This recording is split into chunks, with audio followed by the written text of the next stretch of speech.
الحمدللہ رب العالمین والصلاة والسلام علی محمد الامین. اعوذ باللہ من الشیطان الرجیم. بسم اللہ الرحمن الرحیم. خواتین و حضرات، ہم سورہ انفال کی آیت 54 سے درس کی ابتدا کر رہے ہیں. یہ عرض کیا جا چکا ہے کہ سورہ انفال آخری اقدام کے لیے تیاری کی سورہ ہے. یعنی اللہ تعالیٰ جب اپنے رسولوں کو بھیجتا ہے اور ان کی طرف سے اتمام حجت کے بعد آخری فیصلہ سنا دیتا ہے تو اس سے پہلے کیا اقدامات ہونے چاہیے اس سورہ میں وہ بیان کیے جا رہے ہیں. اس کی ضرورت اس لیے پیش آئی کہ قریش سے پہلے جو قومیں رہی ہیں ان میں زیادہ تر وہ قومیں تھیں جن پر اللہ کے فیصلے کو فرشتوں نے نافذ کیا. رسول اللہ صلی اللہ علیہ وسلم کی قوم کے بارے میں اللہ تعالیٰ نے یہ فیصلہ سنا دیا کہ ان کے لیے میری عدالت کا حکم تم لوگ یعنی صحابہ کرام نافذ کریں گے. وہ کام جو اس سے پہلے فرشتے کرتے رہے تھے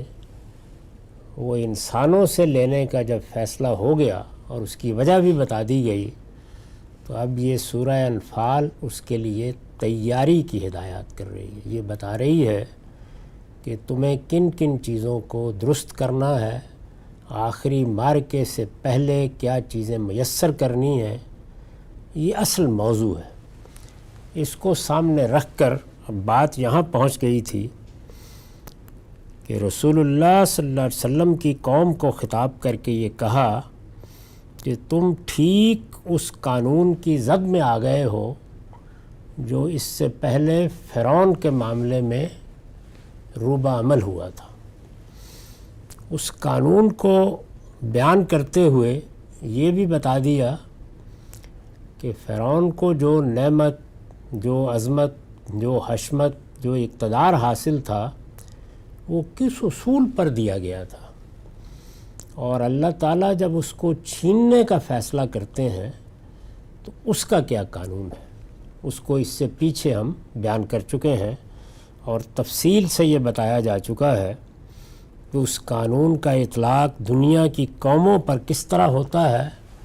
اور خود قرآن مجید نے عزل و نسب کے اس قانون کو یعنی قوموں کو کسی خاص منصب پر فائز کر کے عروج عطا فرمانا اور پھر اس سے معزول کر دینا. تو عزل و نسب کا یہ قاعدہ کس طرح دنیا میں کام کر رہا ہے، اس وقت کس طرح کر رہا ہے، ماضی میں کیسے قائم کرتا رہا ہے، اور اس کی دو صورتیں جو قرآن نے متعین کر دی ہیں وہ کیا ہیں، یہ سب زیر بحث آ چکا ہے. اب اسی بات کو آگے بڑھا کے یہ کہا ہے کداب آل فرعون والذین من قبلہم کذبوا بآیات ربہم فاہلکناہم بذنوبہم واغرقنا آل فرعون وکل کانوا ظالمین. وہی ہوا جو آل فرعون اور ان سے پہلے کے لوگوں کے ساتھ پیش آیا تھا. اس سے پہلے مثال دی تھی کہ آل فرعون اور ان سے پہلے کے لوگوں کے ساتھ اللہ کے قانون کے نفاذ کی ابتدا کیسے ہوئی. اب یہ بتایا جا رہا ہے کہ نتیجہ کیا نکلا. وہی ہوا ہے جو آل فرعون اور ان سے پہلے کے لوگوں کے ساتھ پیش آیا تھا.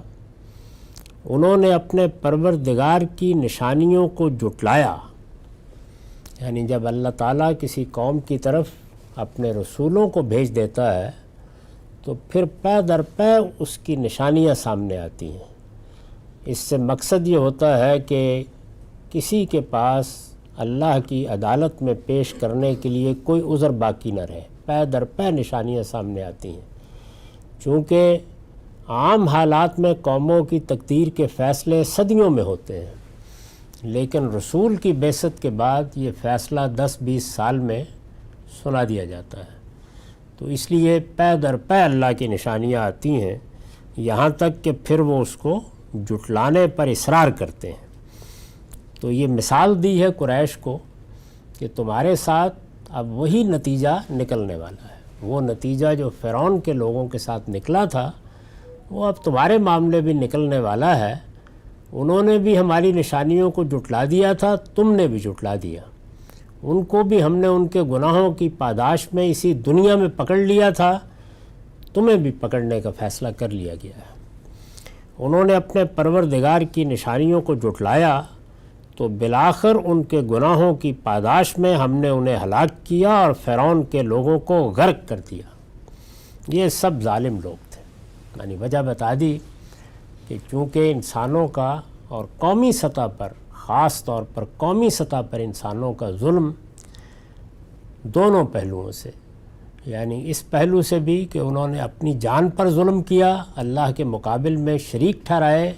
قرآن مجید اس کو ظلم عظیم کہتا ہے۔ دوسرا یہ کہ انہوں نے اللہ تعالیٰ نے جو اخلاقی شعور انسان کو دیا ہے اس کی پے در پے خلاف ورزیاں کی اور خدا کی زمین پر بندوں کے لیے سرکش ہو گئے۔ جب دونوں جرائم مل گئے تو فرمایا کہ پھر اس کی پاداش میں ہم نے ان کو غرق کر دیا۔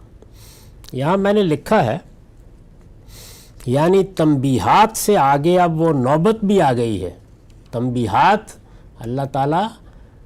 رسالت مآب صلی اللہ علیہ وسلم کی بعثت کے بعد پے در پے متنبع کرتا رہا، خبردار کرتا رہا، ایک کے بعد دوسری نشانی ظاہر ہوتی رہی، اور اس میں جو سب سے بڑی نشانی ظاہر ہوئی وہ معرکہ بدر تھا۔ اس پر اس سے پیچھے اس سورہ میں بات ہو چکی ہے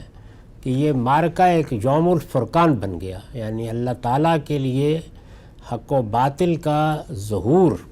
یہ کئی طریقوں سے کرنا بالکل آسان ہوتا ہے، یہاں اس معرکے کی صورت میں ہوا، اور یہ جب ظہور ہو گیا تو خود قریش کے اپنے مطالبے کے لحاظ سے اب کوئی عذر باقی نہیں رہا۔ تو یہ نشانیاں سامنے آتی رہیں، یعنی تنبیہات سے آگے اب وہ نوبت بھی آ گئی ہے جو پہلی قوموں کے معاملے میں آتی رہی ہے کہ وہ خدا کی کھلی نشانیوں کو بھی جھٹلا دیتی تھی۔ اس میں جو سبق ہے وہ یہ کہ رسولوں کی بعثت کے بعد جو نشانیاں سامنے آتی ہیں ان میں پہلے نسبتاً اجمال ہوتا ہے یا کسی حد تک ابہام ہوتا ہے، ایسی نشانیاں ہوتی ہیں جن کے دونوں پہلو دیکھے جا سکتے ہیں، لیکن بتدریج اللہ تعالیٰ ان کو کھولتا چلا جاتا ہے۔ تو یہاں یہ بتایا ہے کہ بدر کے موقع کے اوپر تو گویا پردے اٹھ گئے، بالکل واضح ہو گیا کہ یہ ہوا کیا ہے، اور قریش کی قیادت نے خود اس کو حق و باطل کا معرکہ بنایا اور یہ کہا کہ اس کی فتح و شکست یہ فیصلہ کر دے گی کہ سرزمین عرب میں کون حق پر ہے۔ تو یہ نشانی ظاہر ہو گئی۔ اب یہ فرمایا کہ اس سے پہلے کی قوموں کے ساتھ بھی یہی ہوتا رہا ہے، یعنی بالکل واضح اور کھلی نشانیاں بھی سامنے آ گئیں لیکن انہوں نے جھٹلا دیا۔ بدر میں خدا کے فرقان کو دیکھ لینے کے بعد قریش نے یہی کیا ہے۔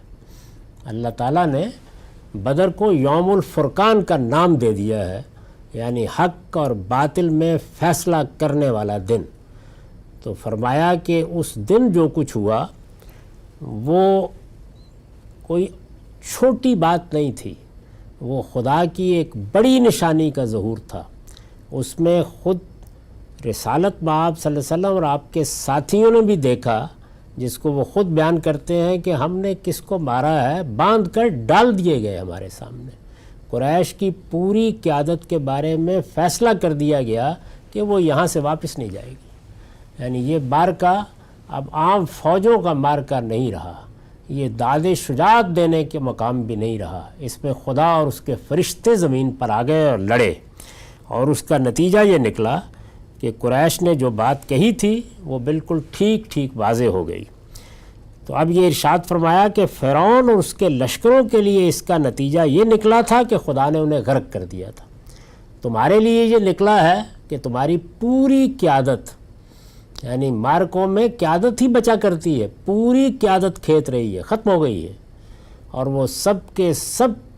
اپنے پروردگار کی بارگاہ میں اس کے آخری فیصلے کے لیے حاضر ہو گئے ہیں۔ فرعون اور اس کے لشکروں کے لیے یہی نتیجہ اسی طرح سے نکلا تھا، اور وہ اس سمندر میں نکلا تھا جس میں خدا نے ان کو غرق کر دیا۔ اس کا حوالہ دیا اور یہ کہا کہ یہ سب ظالم لوگ تھے، یعنی ہم نے کسی پر ظلم نہیں کیا، ہمارے قانون کے مطابق ٹھیک انصاف کے فیصلے ہوئے ہیں، اور وہ قانون یہ ہے کہ اگر رسولوں کی بعثت ہوگی تو قوموں کے جرائم کی سزا دنیا میں دے دی جائے گی، اور اگر رسولوں کی بعثت نہیں ہوگی تب بھی قوموں کی سزا دنیا میں ہوگی، لیکن وہ پھر صدیوں پر پھیل کر ہوتی، اس کو بتا دیا گیا تھا۔ تو یہ بیان کرنے کے بعد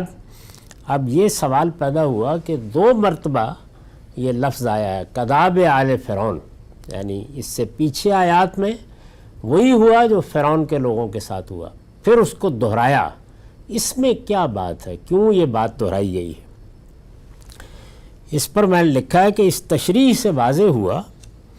کہ کذاب آل فرعون کے الفاظ ان آیتوں میں اگرچہ 2 مرتبہ آئے ہیں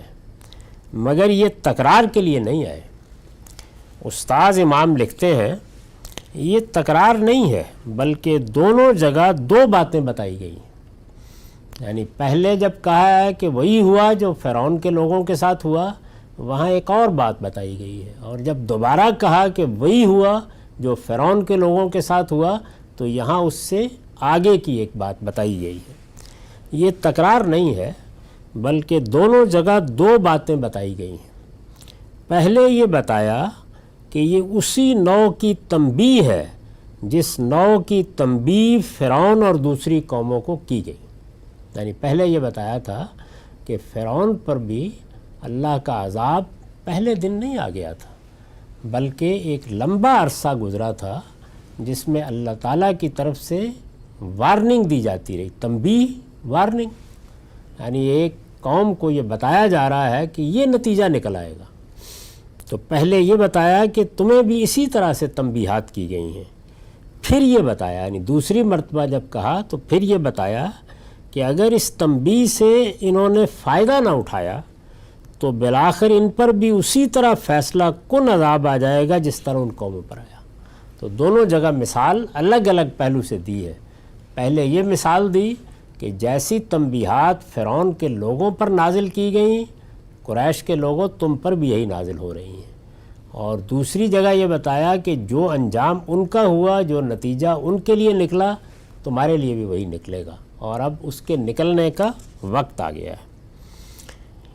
ان شر الدواب عند اللہ الذین کفروا فہم لا یؤمنون، یقیناً اللہ کے نزدیک بدترین جانور وہ لوگ ہیں جنہوں نے انکار کر دیا ہے پھر کسی طرح ماننے کے لیے تیار نہیں ہے۔ یہ اسلوب قرآن مجید نے اور مقامات پر بھی اختیار کیا ہے۔ اس میں ایک بڑی اہم بات بتائی جاتی ہے، اور وہ یہ ہے کہ انسان کی شخصیت کے 2 پہلو ہیں۔ اس کا ایک پہلو یہ ہے کہ وہ اس زمین سے پیدا ہوا ہے، اور اس لحاظ سے اپنی جسمانی خلقت کو اگر دیکھے تو وہ ایک جانور ہے، یعنی اس میں اور جانور میں جسمانی خلقت کے لحاظ سے بس تنوع کا فرق ہے۔ جانور بھی اللہ تعالیٰ نے بڑے خوبصورت بنائے ہیں، اور ان کے اندر بھی ایک نظام رکھا ہے، اس نظام کے تحت ان کے اعضاء حرکت کرتے ہیں۔ ان کے ہاں بھی اللہ تعالیٰ نے ایک غیر معمولی نشانی دکھائی ہے۔ یہی صورتحال انسان کی ہے، اپنی جسمانی خلقت کے لحاظ سے یا اپنے اس قالب کے لحاظ سے وہ جانور ہے، اور اس جانور ہی کے اندر اللہ تعالیٰ نے وہ روح پھونکی ہے جس سے انسانی شخصیت اس جانور کو دی گئی ہے۔ وہ انسانی شخصیت ہے، آنکھیں جانوروں کی بھی ہیں اور اس کو بھی دی گئی، کان جانوروں کے بھی ہیں، بلکہ بعض حالات میں ان کی آنکھیں اس سے تیز تر اور اس کے کان ان سے زیادہ دور کی سماعت کے حامل ہوتے ہیں۔ ان چیزوں میں کوئی برتری نہیں ہے انسان کو، لیکن جب انسانی شخصیت اس قالب میں دی گئی تو انسان کو آنکھیں تو جانوروں کے پاس بھی ہیں، بصیرت حاصل ہوئی، دماغ ان کے پاس بھی ہے، لیکن وہ دماغ ملا جو اپنا شعور رکھتا ہے، جو اپنے وجود کو پہچان سکتا ہے، جو اپنے خالق کو دیکھ سکتا ہے، جو اس کی آیات کا مشاہدہ کر سکتا ہے، جو اپنی عقل سے کام لے کر ایک نئی دنیا اور ایک نئی تہذیب تخلیق کرنے کی صلاحیت رکھتا ہے۔ تو اللہ تعالیٰ نے یہ جو انسانی شخصیت دی ہے، اس کی قدر یہی ہے کہ انسان شعوری فیصلے کرے. یہ دی اس لیے گئی ہے کہ اپنے حیوانی وجود کی تہذیب کر کے رکھے. حیوانی وجود کے تقاضے، بھوک لگتی ہے جس طرح حیوان کو لگتی ہے انسان کو بھی لگتی ہے. جنسی جبلت جس طرح حیوانوں میں ہے ویسے ہی انسان میں بھی ہے. دوسری بھی سب چیزیں اسی طرح کی ہیں. آرام کی بھی ضرورت پیش آتی ہے. تفوق اور برتری حاصل کرنے کی جبلت کا ظہور انسانوں کے ہاں بھی ہوتا ہے، جانوروں کے ہاں بھی ہوتا ہے. وہ بھی اپنے اپنے دائرے میں اپنی برتری قائم رکھنے کی جدوجہد کرتے رہتے ہیں. تو انسانوں اور جانوروں میں جو بنیادی فرق ہے وہ بصارت کا نہیں ہے یا سماعت کا نہیں ہے، وہ بصیرت کا ہے. وہ چیزوں کو ان کی حقیقت کے لحاظ سے سمجھنے کا ہے. وہ ان چیزوں کو سمجھ کر ان سے عقلی استنباط کرنے کا ہے. وہ حقائق کے مشاہدے کے بعد انفر کرنے کا ہے. اور یہ وہ چیز ہے کہ اگر انسان اس کو استعمال نہ کرے، یعنی وہ چیز جو انسان کا اصلی شرف ہے، جب وہ اس کو استعمال نہیں کرتا اور اس کے سامنے بالکل حقیقت نمایاں ہو کے بے حجاب ہو کے آ جاتی ہے، پھر بھی وہ اس کا انکار کر دیتا ہے، تو اس کا مطلب کیا ہے؟ اس کا مطلب یہ ہے کہ اس نے اپنے انسانی شرف کو ماننے سے انکار کر دیا ہے. اب اس میں اور جانور میں کوئی فرق نہیں. تو یہ قرآن مجید نے کئی جگہوں پر تعبیر اختیار کی ہے، بلکہ ایک جگہ تو یہ بتایا کہ اولئک کل انعام بل ہم اضل، یعنی یہ بالکل جانوروں، چرنے والے جانوروں کی سطح پر آ گئے ہیں، بلکہ ان سے بھی زیادہ بھٹکے ہوئے ہیں. تو یہاں بھی وہی اسلوب اختیار کیا ہے کہ یہ جانور ہی نہیں، شررت دواب ہے. یعنی جانور تو اپنی جبلتوں کا پابند ہے، اس لیے وہ اپنے دائرے میں جو کچھ اللہ نے اسے دیا ہے اس کے مطابق زندگی بسر کرتا ہے. یہ جب اپنے انسانی شرف کی اہانت کرتے ہیں تو یہ بدترین جانور ہو جاتے ہیں. یقیناً اللہ کے نزدیک بدترین جانور وہ لوگ ہیں جنہوں نے انکار کر دیا ہے، یعنی جانتے بوجھتے انکار کر دیا ہے. حقیقت واضح ہو گئی، بات سمجھ میں آ گئی، یہ معلوم ہو گیا کہ سچ یہی ہے، لیکن انانیت درمیان میں کھڑی ہے. اور یہ سب سے بڑی رکاوٹ ہوتی ہے کسی حقیقت کو ماننے کے معاملے میں. یعنی انسان اپنی اہانت محسوس کرتا ہے کہ اچھا میں اس کا اقرار کر لوں کہ میں غلط تھا، میں اقرار کر لوں کہ میرے آبا غلط تھے، میں اقرار کر لوں کہ میرے پسندیدہ بزرگ غلط تھے. یہ سب سے بڑی رکاوٹ بنتی ہے انسان کے کسی صحیح بات کو ماننے میں. ان کے ہاں بھی یہی ہوا. بار بار قرآن میں آپ دیکھیے وہ یہ کہتے ہیں کہ یہ کیسے ہو سکتا ہے کہ ہمارے آبا، ہمارے بزرگ، ہمارے دانشور، ایک لمبی تاریخ ہے، یعنی کم و بیش 2000 سال کی تاریخ تھی. تو اتنی بڑی تاریخ میں لوگ ایسے ہی برخود غلط رہے کہ اب یہ حضرت آئے ہیں اور یہ آ کے بتا رہے ہیں کہ یہ سب تو ٹھیک نہیں تھا. ہم تو شرک کو اصل دین سمجھتے رہے ہیں اور بڑی امیدیں رکھتے رہے ہیں اور ان بتوں کی پرستش کرتے رہے ہیں، اور اس کی بنیاد پر ہم نے سارے عرب میں اپنی سیادت قائم کی ہوئی ہے. اور یہ کہتے ہیں کہ یہ بت تو بے معنی ہیں، ان کے بارے میں تمہارے تصورات، تمہارے خیالات سب باطل ہیں، اصل میں اس کائنات کا ایک ہی پروردگار ہے. تو یہ جو کچھ فرما رہے ہیں یہ ہم ماننے کے لیے تیار نہیں ہیں. اس کے نتیجے میں جو شرف ہمیں حاصل ہے، جو سیادت ہمیں حاصل ہے، جو مقام ہمیں حاصل ہے، وہ سب ختم ہو جائے گا. تو یہ کیا بات فرما رہے ہیں؟ تو انسان اپنی اس انانیت کی بنیاد پر جس عصبیت میں مبتلا ہوتا ہے اور پھر یہ عصبیت تعصب میں بدلتی ہے، وہ اس کو جانور کے مقام پر گرا دیتی ہے. یہاں گویا قرآن نے یہ بتایا ہے کہ اگر کوئی شخص حق کا سچا طالب ہے، حقیقت کے سامنے آنے کے بعد اس کے مقابل میں ڈھہ جاتا ہے، اس کو قبول کرنے میں اسے کوئی تعامل نہیں ہوتا، تو وہ انسان ہے. اور اگر ایسا نہیں ہے اور وہ سامنے کی چیزوں کو بھی محض اپنے تعصبات یا اپنے باطنی خوف کی وجہ سے نہیں مانتا، تو پھر وہ جانور ہے. یہ بات ہے، بلکہ بدترین جانور ہے. یقیناً اللہ کے نزدیک بدترین جانور وہ لوگ ہیں جنہوں نے انکار کر دیا ہے اور فہم لا یؤمنون، پھر کسی طرح ماننے کے لیے تیار نہیں ہے. یعنی جدھر سے جی چاہے بات واضح کر دیں، آپ اللہ کی بات سامنے رکھ دیں،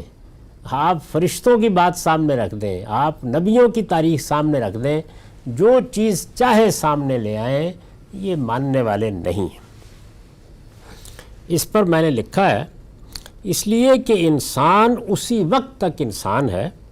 جب تک وہ سوچنے سمجھنے اور علم و عقل کی روشنی میں فیصلے کرنے کی صلاحیت سے بہرہ یاب ہے۔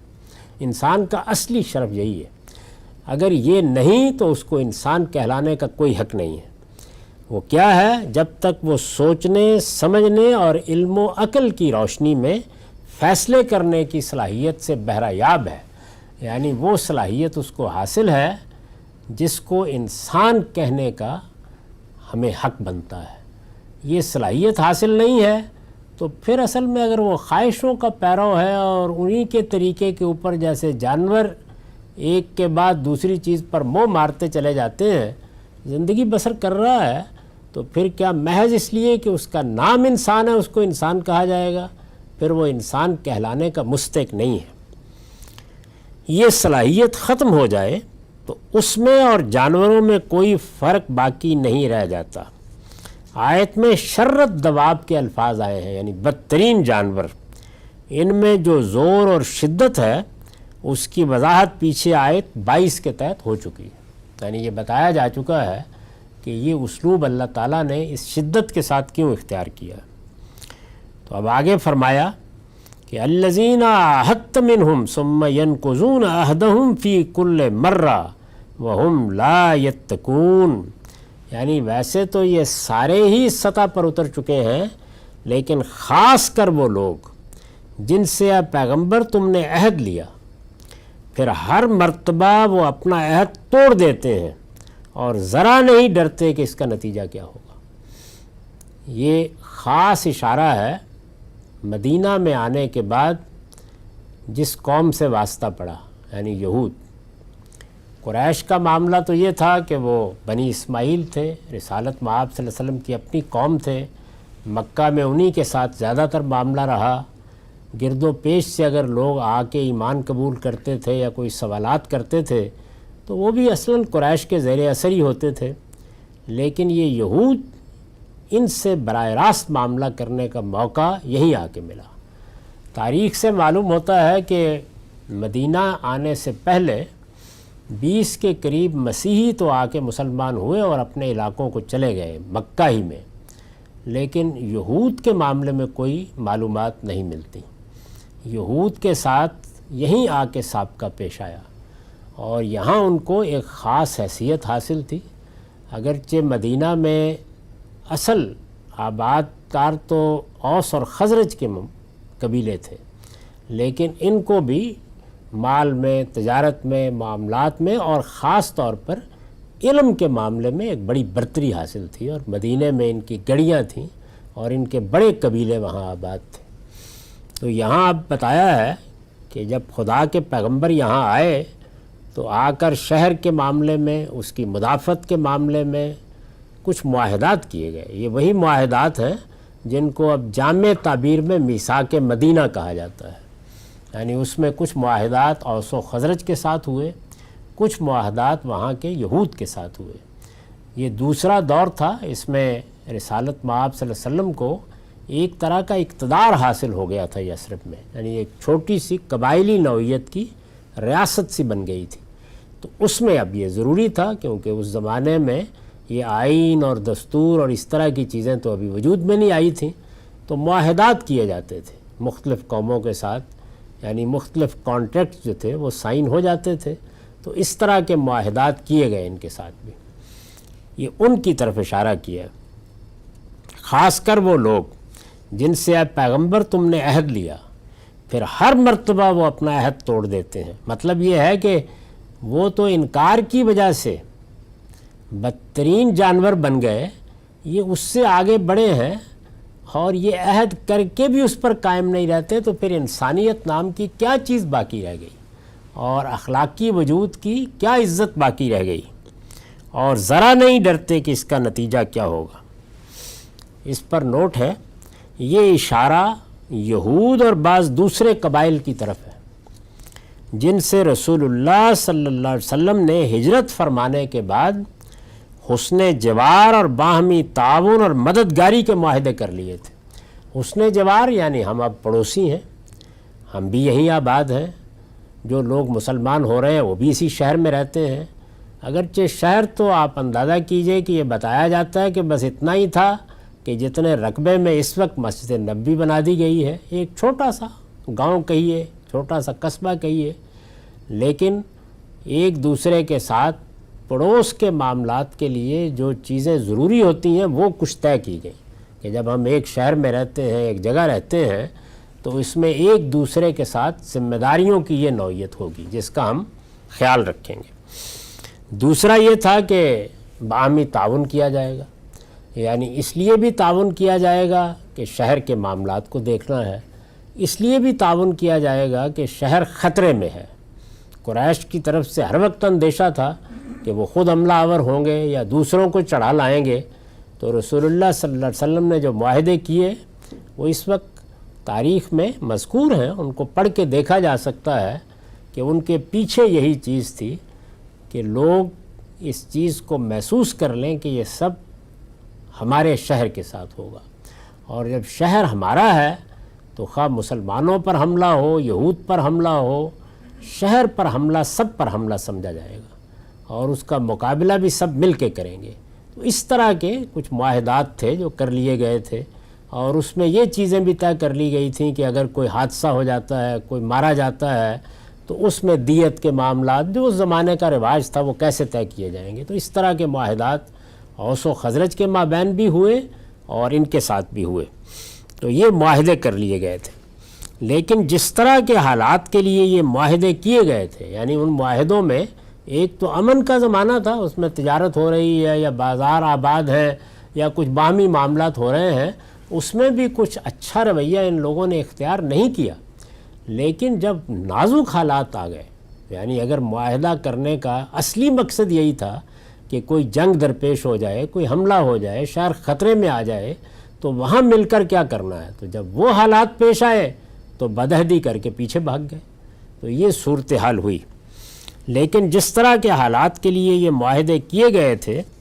وہ جب پیش آتے تو یہ کبھی ان کی پاسداری نہیں کرتے تھے، بلکہ ہمیشہ ان کو توڑ دیتے تھے۔ اس کو قرآن نے یہاں بیان کیا ہے، خاص کر وہ لوگ، یعنی اللہ کے نزدیک بدترین جانور ہیں وہ لوگ جن پر حق واضح ہو گیا اور انہوں نے انکار کر دیا، اور فرمایا کہ خاص کر وہ لوگ کہ جنہوں نے انکار کرنے کے ساتھ کوئی انسانیت کی بنیاد پر اخلاقی اقدار کا پاس ہوتا ہے کہ چلیے اللہ کو نہیں مان رہے، رسول کو نہیں مان رہے، معاہدات کی پاسداری تو کریں، وہ بھی نہیں کرتے، بار بار ان کو توڑ دیتے ہیں۔ تو ارشاد ہوا کہ وَإِمَّا تَسْكَفَنَّهُمْ فِي الْحَرْبِ فَشَرِّدْ بِهِمْ مَنْ خَلْفَهُمْ لَعَلَّهُمْ يَذَّكَّرُونَ، سو انہیں لڑائی میں پاؤ تو ان کو ایسی مار مارو کہ جو ان کے پیچھے ہیں ان کو بھی تتر بتر کر دو تاکہ وہ سبق حاصل کریں۔ تو قرآن مجید نے اب مسلمانوں کو یہ بتایا کہ یہ تمہارے مخاطبین کے جرائم ہیں، آخری اقدام کا وقت آ رہا ہے، وہ اس سے اگلی سورہ میں آخری اقدام کا اعلان کر دیا گیا ہے۔ یہاں یہ بتایا جا رہا ہے کہ تمہیں یہ تیاری رکھنی ہے ذہنی لحاظ سے کہ صرف مدافعت نہیں کرنی، یعنی اگر کوئی حملے کی شکل بنتی ہے تو باہر سے بھی بنے گی، اندر سے بھی بنے گی، اندر یہ لوگ بیٹھے ہوئے ہیں، باہر سے وہ آ سکتے ہیں، تو اس موقع کے اوپر صرف معاملہ اسی کا نہیں ہوگا کہ مدافعت کر کے چھوڑ دیں، بلکہ ایسی مار مارو کہ جو ان کے پیچھے ہیں ان کو بھی تتر بتر کر دو، جب تک ان کی قوت اور ان کے پیچھے کے لوگوں کی قوت بالکل ختم نہیں ہو جائے گی، یہ خطرے کی صورتحال پیدا کیے رکھیں گے۔ تو اس کو ختم کرنے کا طریقہ ہی یہ ہے، چنانچہ سورہ محمد میں اس کو اس طرح ادا کیا ہے کہ اگر ان کے ساتھ کوئی مڑ بھیڑ ہوتی ہے تو پھر خون ریزی ہوگی آخری سطح، اور کب تک یہ سلسلہ جاری رہے گا؟ حتیٰ تضع الحرب اوزارہا، یعنی جو جنگ کی صورتحال ان ظالموں نے پیدا کر دی ہے، امن کے ساتھ نہ جینے دے رہے ہیں، نہ امن کے ساتھ دعوت کا کام کرنے دے رہے ہیں، پہلے پیغمبر اور اس کے ساتھیوں کو ان کے وطن سے نکالا ہے، اب یہاں بھی پیچھا نہیں چھوڑ رہے،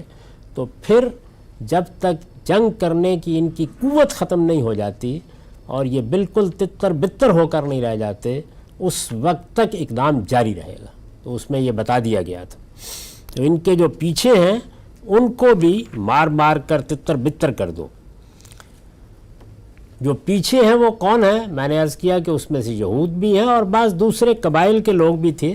یعنی لڑائی کے لیے بھی سامنے نہیں آئے مگر پیچھے بیٹھے ہوئے پر تول رہے ہیں، اس کے انتظار میں ہیں کہ معاملہ کچھ سازگار ہو جائے، کچھ طاقت ختم ہو جائے، ہمیں حفاظت کے ساتھ اور اپنے آپ کو بچا کر اقدام کرنے کا موقع ہو، تو یہ ہر اقدام کرنے کے لیے بالکل تیار ہیں۔ اس کے بعد ارشاد ہوا کہ وَإِمَّا تَخَافَنَّ مِن قَوْمٍ خَيَانَةً فَانبِذْ إِلَيْهِمْ عَلَىٰ سَوَاءٍ إِنَّ اللَّهَ لَا يُحِبُّ الْخَائِنِينَ۔ توجہ دلائی اس بات کی طرف کہ یہاں چونکہ عہد معاہدوں کا معاملہ زیر بحث آ گیا ہے، انہوں نے عہد توڑے ہیں،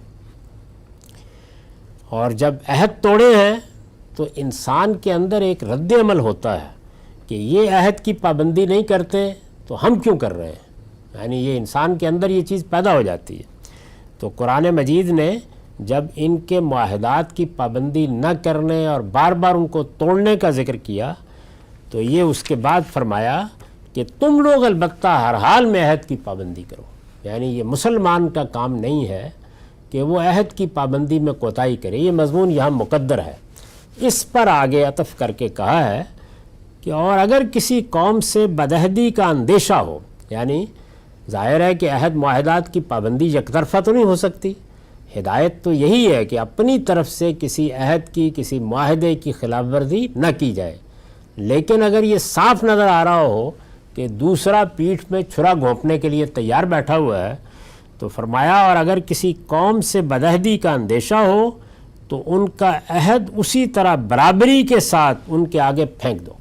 یعنی یہ نہیں کہ تم کوئی دھوکہ کرو، نہیں، اعلانیہ اس عہد کو ختم کر دو۔ صحیح طریقہ اخلاقی لحاظ سے یہ ہے۔ اس پر میں نے لکھا ہے اصل میں علی سوا کے الفاظ آئے ہیں، یہ جو کہا ہے نا کہ اگر تمہیں اندیشہ ہو وَإِمَّا تَخَافَنَّ مِن قَوْمٍ خَيَانَةً، کہ کوئی خیانت کرنے والے ہیں، بدعہدی کرنے والے ہیں، تو فَانبِذْ عَلَيْهِمْ عَلَىٰ سَوَاءٍ، ان کا عہد برابری کے ساتھ ان پر پھینک مارو۔ تو اس میں جو عربی زبان میں الفاظ ہیں برابری کے لیے وہ ہیں علی سوا، اصل میں علی سوا کے الفاظ آئے ہیں۔ ان سے کیا مراد ہے؟ استاذ امام امین احسن اصلاحی نے وضاحت فرمائی ہے، وہ لکھتے ہیں علی سوا کا مفہوم یہ ہے کہ انہی کے برابر اقدام تم بھی کرنے کے مجاز، یعنی تم بھی ان کے برابر کا اقدام کرنے کے لیے مجاز ہو، تمہیں اجازت ہے اس بات کی کہ تم بھی ان کے برابر جو کچھ انہوں نے کیا ہے اسی طرح سے تم بھی پھینک مارو۔ علی سوا کا مفہوم یہ ہے کہ انہی کے برابر اقدام تم بھی کرنے کے مجاز ہو۔ اس سے یہ بات نکلتی ہے کہ اینٹ کا جواب پتھر سے نہیں دینا چاہیے بلکہ جواب ہم وزن ہونا چاہیے، یعنی اگر کسی نے معاہدہ توڑا ہے تو یہ نہیں کہ آپ جو معاہدات ابھی برقرار رکھنے وہ بھی توڑ کے پھینک دیں، جس طرف سے کوئی خرابی نہیں ہوئی وہاں بھی کوئی اقدام کر ڈالیں، برابر کا اقدام کر سکتے ہو۔ بعض لوگوں نے اس سے یہ لازم قرار دیا ہے کہ ختم معاہدہ کی اطلاع فریق ثانی کو دے دینی چاہیے، یعنی کچھ لوگوں نے اس آیت سے یہ استدلال کیا ہے کہ اگر دوسری طرف سے بدعہدی کا اندیشہ سامنے آ گیا ہے اور معلوم ہو رہا ہے کہ کوئی سازش ہو رہی ہے تو پھر اطلاع کی جائے ان کو کہ ہم بھی عہد قائم نہیں رکھنا چاہتے۔ تو وہ یہ کہہ رہے ہیں کہ یہ اس آیت سے نہیں نکلتا، اطلاع ضرور دیں، آیت میں تو صرف یہ کہا گیا ہے کہ اگر تم بدعہدی کر رہے ہو اور یہ واضح ہو گیا ہے تو علانیہ ہم نے بھی معاہدہ توڑ دیا، ختم ہو گیا معاملہ۔ البتہ ان کی اس بات کی کوئی دلیل ان الفاظ میں مجھے نظر نہیں آتی ہے، البتہ یہ بات مستنبط ہوتی ہے کہ محض فرضی اندیشہ کسی معاہدے کو کالعدم قرار دینے کے لیے کافی نہیں ہے، یعنی یہ نہیں کہ آپ اپنی جگہ مفروضہ قائم کر کے یہ کریں، واضح قرائن ہونے چاہیے، بالکل متعین ہو جانا چاہیے کہ دوسری طرف سے خلاف ورزی ہو رہی ہے یا اس کا شدید اندیشہ ہے، بلکہ عملاً اس کی خلاف ورزی کا اظہار ہوا ہو، یعنی یہ بات آپ کہہ سکیں کہ دوسرے نے واقعی بدعہدی کی ہے۔ اول تو یہاں تخافنہ کا جو فعل استعمال ہوا ہے اس میں خود تاکید ہے دوسرے علا سوا کی قید بھی ان کو نمایاں کر رہی ہے۔ یعنی ان کی بات کا خلاصہ یہ ہے کہ یہ تو ضروری نہیں ہے کہ آپ ختم معاہدہ کی اطلاع دیں اور اس کے بعد کوئی اقدام کریں، نہیں، بس علانیہ عملاً اس مسئلے کو ختم کر دیں۔ تو یہ حق ہے آپ کو، اور برابری کی سطح پر کریں، اس سے آگے کوئی اقدام نہیں کرنا چاہیے۔ تم لوگ البتہ ہر حال میں عہد کی پابندی کرو، اور اگر کسی قوم سے بدعہدی کا اندیشہ ہو تو ان کا عہد اسی طرح برابری کے ساتھ ان کے آگے پھینک دو۔ حقیقت یہ ہے کہ اللہ بدعہدوں کو پسند نہیں کرتا، یعنی جب اللہ پسند نہیں کرتا تو اہل ایمان کو بھی پسند نہیں کرنا چاہیے۔ بدعہدی بڑے جرائم میں سے ہے۔ اللہ تعالیٰ نے جو 10 بنیادی احکام سورہ بنی اسرائیل میں دیے ہیں، جن کو آپ قرآن کی 10 کمانڈمنٹس کہہ سکتے ہیں، ان میں ایک حکم یہ عہد معاہدوں کی پابندی کا ہے، اور یہ دین میں بڑی اہمیت کی چیز ہے۔ وہ معاہدات جو غیر تحریری ہوتے ہیں ان کی بھی پابندی کرنی چاہیے، اور جو تحریری معاہدات ہیں یا زبانی کوئی اقرار ہوا ہے اس کی بھی آخری درجے میں پابندی کرنی چاہیے۔ یعنی وہی اصول ہے کہ دوسرے کی طرف سے اگر اس کی واضح خلاف ورزی سامنے آ گئی ہے تو علانیہ، یہ نہیں ہے کہ آپ اپنے طور پر سازش کر کے اس کی خلاف ورزی کریں یا بظاہر تاثر یہ دیں کہ ہم پابندی کر رہے ہیں اور خلاف ورزی کریں، علانیہ اس بات سے برات کر دینی چاہیے، صاف صاف طریقے سے معاملہ ختم کر دینا چاہیے۔ وَلَا يَحْسَبَنَّ الَّذِينَ كَفَرُوا سَبَقُوا، یہ منکرین اس غلط فہمی میں نہ رہیں کہ نکل بھاگے ہیں۔ ظاہر ہے کہ بدر کے میدان میں اگرچہ ان کی ساری قیادت کھیت رہی، لیکن بہرحال کچھ بچ بچا کے چلے گئے تھے۔ تو یہ فرمایا کہ یہ منکرین اس غلط فہمی میں نہ رہیں کہ نکل بھاگے ہیں، یہ ہرگز ہمارے قابو سے باہر نہیں جا سکتے۔ یہ جو الفاظ ہیں انہم لا یوجزون، اس پر میں نے لکھا ہے کہ اصل الفاظ ہیں انہم لا یوجزون، یہ اسی مفہوم میں ہے جس میں عاجزہ الصید کا جملہ بولا جاتا ہے، یعنی فاتہ ولم یقدر علیہ، ایک آدمی شکار کرنے کے لیے اپنے شکار کے پیچھے بھاگ رہا ہے تو شکار بعض اوقات اس کو شکست دے کر نکل جاتا ہے، اس موقع پر یہ محاورہ بولا جاتا ہے۔ تو بالکل اسی کو استعمال کیا کہ اللہ ان کی گھات میں ہے اور یہ بھاگ نہیں سکتے، کہیں نکل نہیں سکتے۔ یہ منکرین اس غلط فہمی میں نہ رہیں کہ نکل بھاگے ہیں، یہ ہرگز ہمارے قابو سے باہر نہیں جا سکتے۔ اور یہ سب باتیں اس وقت کہی جا رہی ہیں جب ابھی قریش کا غلبہ ہے پوری طرح قائم سرزمین عرب میں، لیکن بتا دیا ہے کہ اللہ کے رسول کی بعثت کے بعد اب مقدر یہی ہے کہ تم خدا کی گرفت میں آؤ گے اور ہر حال میں اس کی گرفت میں آؤ گے۔ میں نے عرض کیا تھا کہ یہ تو سب ضمنی تبصرے ہیں جو ہو رہے ہیں، تنبیہ کی جا رہی ہے، قریش کو، یہود کو، مسلمانوں کو بتایا جا رہا ہے کہ ان کی ساری ریشہ دوانیوں کے باوجود تمہیں معاہدات کی پابندی کرنی ہے، اگر خلاف ورزی ہو تو اس طریقے سے علانیہ اس کو ختم کرنا ہے۔ یہ سب گویا اس صورتحال کی ہدایات ہے۔ اس کے بعد اسی سلسلے میں آگے فرمایا ہے وَأَعِدُّوا لَهُم مَّا اسْتَطَعْتُم مِّن قُوَّةٍ وَمِن رِّبَاطِ الْخَيْلِ تُرْهِبُونَ بِهِ عَدُوَّ اللَّهِ وَعَدُوَّكُمْ وَآخَرِينَ مِن دُونِهِمْ لَا تَعْلَمُونَهُمْ اللَّهُ يَعْلَمُهُمْ وَمَا تُنْفِقُوا مِن شَيْءٍ فِي سَبِيلِ اللَّهِ يُوَفَّى إِلَيْكُمْ وَأَنْتُمْ لَا تُظْلَمُونَ، تم لوگوں سے جس قدر ہو سکے ان کے لیے فوج اور بندھے ہوئے گھوڑے تیار رکھو۔ فوج کے لیے جو لفظ اصل میں آیا ہے وہ من قوہ ہے۔ اس پر وضاحت ہے کہ اصل میں لفظ قوت آیا ہے۔ قرآن کے دوسرے مقامات سے واضح ہوتا ہے کہ یہ عددی قوت کے لیے بھی آتا ہے، مطلب یہ ہے کہ اب تمہارے پاس مجاہدین کی ایک منظم فوج ہر وقت تیار رہنی چاہیے تاکہ بوقت ضرورت اب ان منکرین حق کے خلاف کارروائی کی جا سکے۔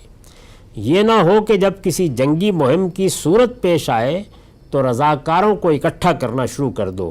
اپنی استطاعت کے مطابق یہ فوجی قوت اب تمہیں تیار رکھنی چاہیے اور زیادہ سے زیادہ بڑھا لینی چاہیے۔ یہاں سے اب گویا جو جنگی اقدام کیا جانے والا اس کی تیاریوں کی طرف بات بڑھ رہی ہے۔ اس میں جو باتیں آگے بتائی گئی ہیں ان میں سے ہر چیز وضاحت کا تقاضا کرتی ہے۔